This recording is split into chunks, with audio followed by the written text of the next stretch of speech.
Hello, and welcome to Today in History for February 3rd. I'm Michael Powell.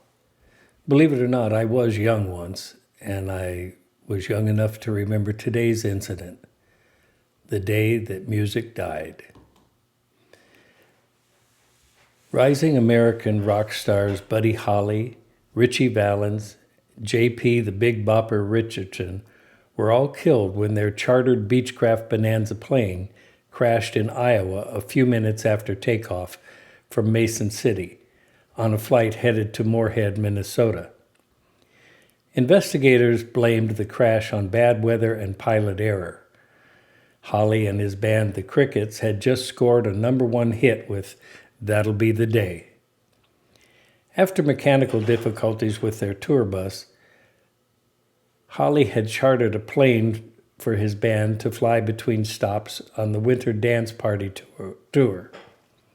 However, Richardson, who had the flu, convinced Holley's band member Waylon Jennings to give up his seat, and Richie Valens won a coin toss for another seat on the plane.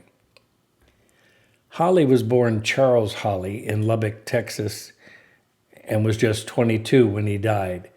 He began singing country music with high school friends before switching to rock and roll after opening for various performers, including Elvis Presley.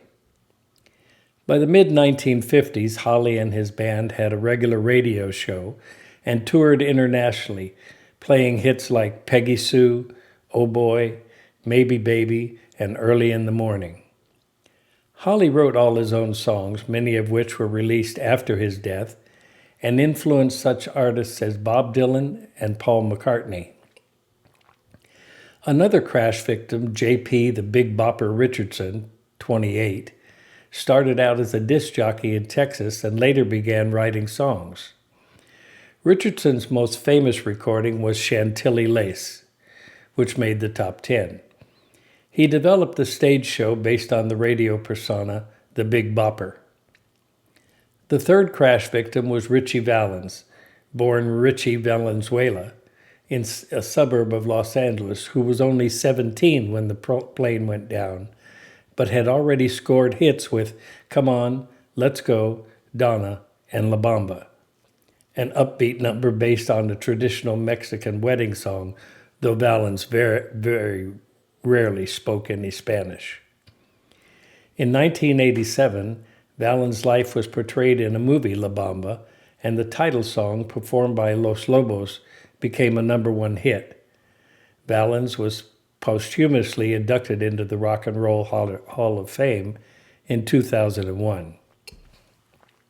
Singer Don McLean memorialized Holley, Valens, and Richardson in the 1972 #1 hit, American Pie, which refers to the February 3rd, 1959, the day the music died.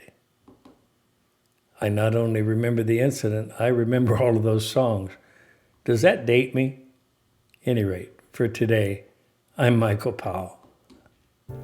Join me again tomorrow for another episode, and until then, let YouTube decide what you watch.